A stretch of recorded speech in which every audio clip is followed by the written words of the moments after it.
ओम नमो शिवाय। ओम नमो भगवते वासुदेवाय। श्री गणेशाय नमः। श्री हरि की जय। भगवान विष्णु की जय। अहोई माता की जय। राधे राधे दोस्तों, आज मैं आपके लिए लेकर आई हूँ कार्तिक महीने के अहोई अष्टमी की कथा, महत्व और पूजन विधि। अगर आपको इसकी पूरी जानकारी चाहिए और इस कथा का पूरा फल प्राप्त करना चाहते हैं तो इस वीडियो के अंत तक बने रहें। दोस्तों, हिंदी पद्धति के कार्तिक महीने में करवा चौथ के चौथे दिन कृष्ण पक्ष की अष्टमी तिथि को संतान की लंबी आयु, सभी विघ्न बाधाओं से मुक्ति के लिए अहोई माता का व्रत रखा जाता है। यह व्रत अहोई अष्टमी के नाम से जाना जाता है। इस बार अहोई अष्टमी की पूजा के दौरान गुरु पुष्य योग का निर्माण हो रहा है और इस योग को अत्यंत शुभ माना जाता है। इस व्रत को कार्तिक माह में करवा चौथ के चौथे दिन और दीपावली से 8 दिन पहले किया जाता है। अहोई अष्टमी का व्रत 24 अक्टूबर 2024 बृहस्पतिवार के दिन रखा जाएगा। तो आइए वीडियो की शुरुआत करते हैं। हिंदू धर्म में अहोई अष्टमी का व्रत बहुत महत्वपूर्ण माना गया है। ऐसा माना गया है कि इस व्रत को करने से संतान को तरक्की और दीर्घायु की प्राप्ति होती है। कई स्थानों पर इसे अहोई आठे भी कहा जाता है। इस व्रत को निर्जला रखने का विधान है और व्रत का पारण तारों को अर्घ देकर किया जाता है। एक पौराणिक कथा के अनुसार प्राचीन काल में एक साहूकार था जिसके 7 बेटे और 7 बहुएं थी। इस साहूकार की एक बेटी भी थी जो दिवाली के अवसर पर ससुराल से मायके आई थी। दिवाली पर घर को लीपने के लिए 7 बहुएं मिट्टी लाने जंगल में गई तो ननद भी उनके साथ जंगल की ओर चल पड़ी। साहूकार की बेटी जहाँ से मिट्टी ले रही थी उसी स्थान पर शाही अपने 7 बेटों के साथ रहती थी। मिट्टी खोदते हुए गलती से साहूकार की बेटे की खुरपी से स्याहू का एक बच्चा मर गया। स्याहू इस पर क्रोधित होकर बोली, मैं तुम्हारी कोख बांधूंगी। स्याहू की यह बात सुनकर साहूकार की बेटी अपनी 7 भाभियों से एक एक करके विनती करती है कि वह उसके बदले अपनी कोख बंधवा ले। सबसे पहले छोटी भाभी ननद के बदले अपनी कोख बंधवाने के लिए तैयार हो गई। इसके बाद छोटी भाभी के जो भी बच्चे होते थे वह सभी 7 दिन बाद मर जाते थे। 7 पुत्रों की इस प्रकार मृत्यु हो जाने के बाद उसने पंडित को बुलवाकर इसका कारण पूछा। पंडित जी ने सुरही गाय की सेवा करने की सलाह दी। सुरही सेवा से प्रसन्न हो गई और उसे स्याहू के पास ले गई। रास्ते में थक जाने पर दोनों आराम करने लग गई। अचानक साहूकार की छोटी बहू की नजर एक ओर गई। वह देखी कि एक सांप गरुड़ पंखनी के बच्चे को डसने जा रहा है और इसलिए वह सांप को मार दी। इतने में गरुड़ पंखनी वहां आ गई और खून बिखरा हुआ देखकर उसे गले लगा ली और खून बिखरा हुआ देखकर उसे लगा कि छोटी बहू ने ही उसके बच्चे को मार दिया है। इस पर वह छोटी बहू को चोंच मारना शुरू कर दी। छोटी बहू इस पर कहती कि उसने तो उसके बच्चे की जान बचाई है। गरुड़ पंखनी इस पर खुश हो गई और सुरही सहित उनके स्याहू के पास पहुंचा दी। स्याहू छोटी बहू की सेवा से प्रसन्न होकर उसे 7 पुत्र और 7 बहुएं होने का आशीर्वाद दिया। स्याहू के आशीर्वाद से छोटी बहू का घर पुत्र और पुत्र की बधुओं से हरा भरा हो गया। अहोई अष्टमी का अर्थ इस प्रकार से यह भी होता है कि अनहोनी को होनी बनाना, जैसे साहूकार की छोटी बहू ने कर दिखाया।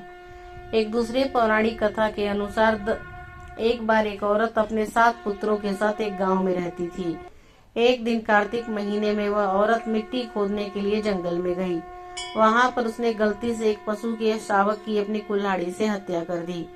उस घटना के बाद उस औरत के 7 पुत्र एक एक के बाद मर गए। इस घटना से दुखी होकर उस औरत ने अपनी कहानी गांव की हर एक औरत को सुनाई। एक बड़ी औरत ने उस पर औरत को यह समझाते हुए सुझाव दिया कि वह माता अहोई अष्टमी की आराधना करे। पशु के शावक की सोते हुए हत्या के पश्चाताप के लिए उस औरत ने शावक का चित्र बनाया और माता अहोई अष्टमी के चित्र के साथ रखकर उनकी पूजा करने लगी।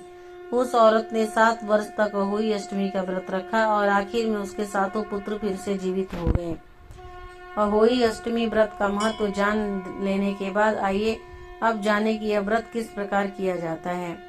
कई जगह तारे निकलने के बाद अहोई माता की पूजा शुरू होती है। पूजा से पहले पूजा वाली जगह को साफ करें। पूजा का चौक पूर कर एक लोटे में जल भरकर उसे कलश की तरह चौकी के कोने में रख दें और फिर पूजा शुरू करें। इसके बाद अहोई अष्टमी व्रत की कथा सुने। कथा पढ़ने के बाद आखिर में प्रार्थना करनी चाहिए कि जैसे माता ने उनकी संतान की रक्षा की वैसे सभी की रक्षा करें। अहोई अष्टमी के व्रत में पूजा के साथ ही व्रत कथा सुनने का खास महत्व है। मान्यता है कि इस कथा को सुनने के बाद ही आपका व्रत पूर्ण होता है। माताएं संतान की दीर्घायु के लिए पूरे दिन निर्जला व्रत रखती हैं और फिर दोपहर के बाद अहोई माता की पूजा करती हैं और शाम को तारों को अर्घ देकर व्रत तोड़ती हैं। दोस्तों, इस दिन सुबह सुबह जल्दी उठकर स्नान करें।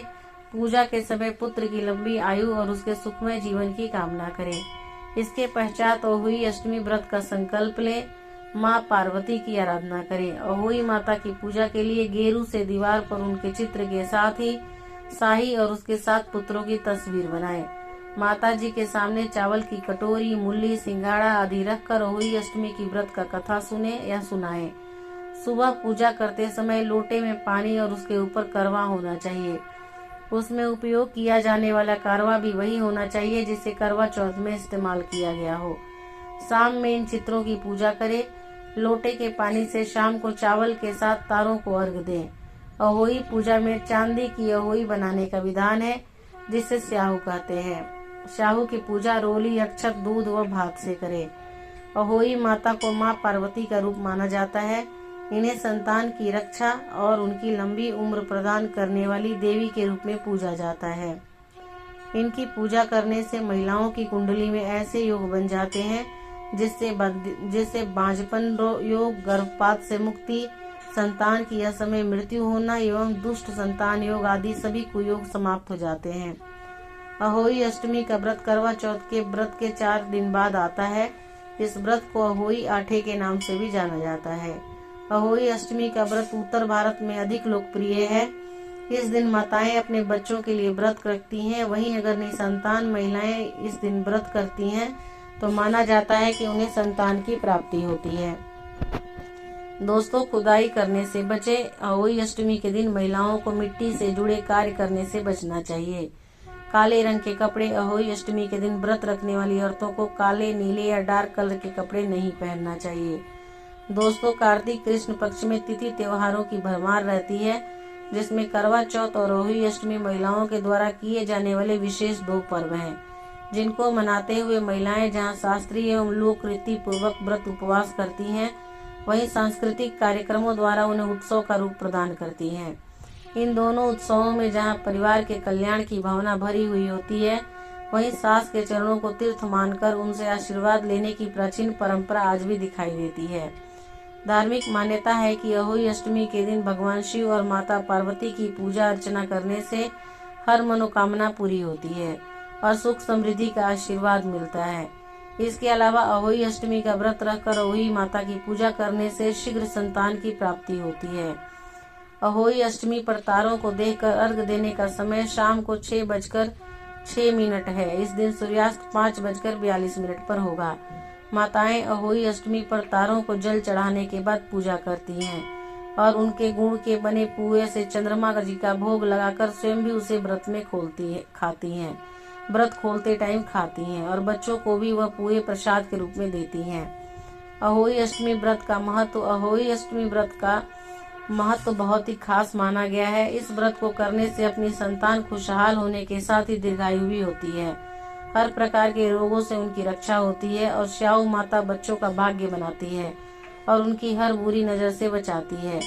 इस व्रत को करने से आपके घर में सुख समृद्धि बढ़ती है और आपके घर में बच्चे करियर में खूब तरक्की करते हैं।